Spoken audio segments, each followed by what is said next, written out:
can't believe that this is the last round of this competition. It's crazy, and so to celebrate that, I'm wearing my little Philly colors, blue and white and gray, and the closest thing I could find to red lipstick on my lips. I know I have it somewhere, I can't find it. Anyway, go Philly! So for the last round, I really wanted to come up with something like a little out of the box, and you know, dessert is sort of the obvious place to put Philadelphia cream cheese. You know, it's in cheesecakes and frostings and cookies, and really, I mean, I've done so many desserts with cream cheese in my life. Dessert is sort of my thing. I love to bake. It's such a calming process. We can clean as you go, and I like that because I'm a neat freak. So anyway, I didn't want to do something I'd done before. So I thought, before all of this started, what was the first thing that we thought of when we thought about cream cheese? And it's bagels. Bagels and cream cheese. So I thought maybe I can make a dessert bagel. And that's what I'm going to make for you today. And I call it my chocolate hazelnut stuffed bagel with cream cheese frosting. So let's get cooking, or baking I should say. Now for the bagel, I'm going to use puff pastry. I always keep puff pastry in my freezer. You can make appetizers, savory dishes, and sweet dishes with it. It's so great.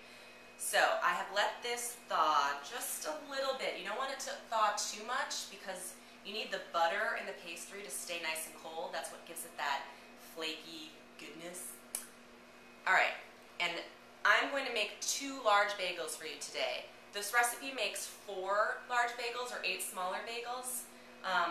1 sheet of puff pastry will make 2 bagels, 2 large bagels, and so I'm just going to do 1 sheet today, but the puff pastry box comes with 2 sheets. So we're going to take a large cookie cutter and cut 4 circles, and I'll tell you why I'm going to use 4 for 2 bagels in just a second. Stay as close to the edge as you can so you have enough room for all 4. And of course, because bagels have holes, we also need our itty bitty cookie cutter. Put that up there. And we'll cut our holes. Okay, now we have a baking sheet over here that I've lined with parchment paper. Parchment paper just really is a lifesaver when it comes to cleaning up. And I'm going to put, try not to rip it, perfect. 1 bagel bottom and another bagel bottom. And this is a really fun dessert you can make with kids. I mean, what kid wouldn't want to use cookie cutters to make a sweet bagel? Okay, those are the bottoms of our bagels. Now we are going to take our chocolate hazelnut spread. And because I don't have a piping bag, I just used a little plastic baggie, and I'm going to cut the tip. Now I tried in my test round spreading this with a knife, and it just was really difficult, so that's why I'm recommending using a piping bag. Alright, now this is our stuffing, so we are just going to put it around the bagel, and a little will go a long way. You don't want it oozing out, so I'm just going to go around like 3 times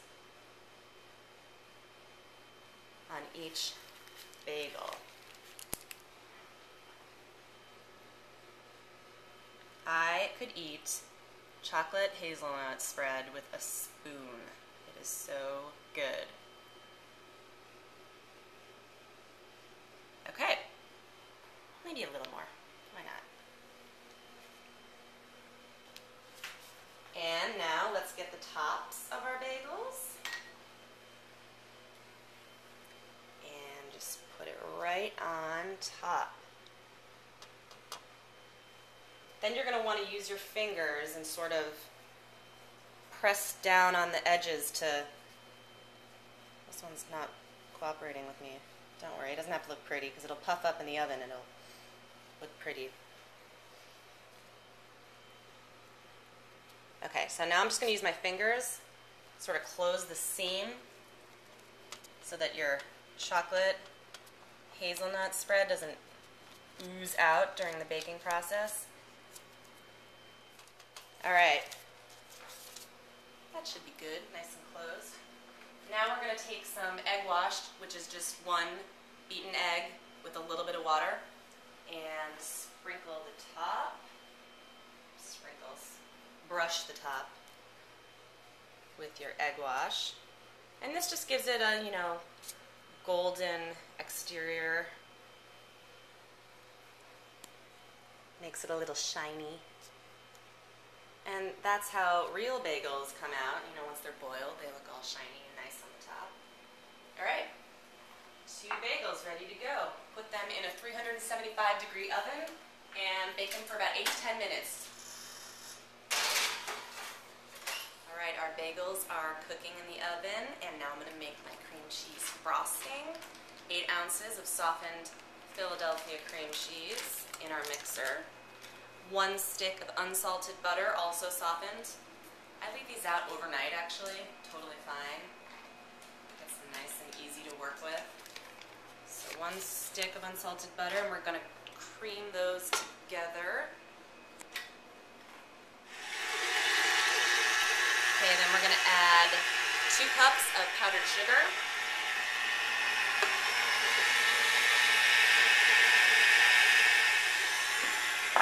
And 1 teaspoon of vanilla.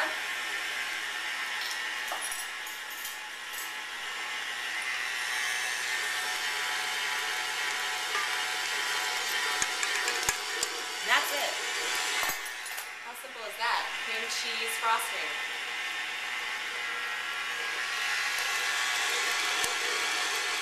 Alright, I pulled these out of the oven after about 8 minutes and let them cool briefly. Just like when you toast a bagel, you don't want to put the cream cheese on right away or it will melt. I can't wait to eat these. Okay, now let's spread our bagels with our cream cheese frosting. And be liberal. Cream cheese is the best part of the bagel, after all. Okay. Look at that. Now, what do you sometimes top bagels with? Lox or tomatoes? My red tomatoes, aka strawberry slices. Spread those on the top, and don't they just... Doesn't it make it look pretty? And a final touch for some green chives. Sprinkles. Just a little bit. Almost make this a Christmas time with the red and green. There you have it. Chocolate hazelnut stuffed bagels with cream cheese frosting. Get rid of that because I just have to take a bite of this so you guys can see what's in the inside. Messy. Did you see that chocolate hazelnut spread? So good. Now that I have cream cheese all over my face, I just wanted to say bye. Thank you for watching, and good luck to all of you ladies in Savannah.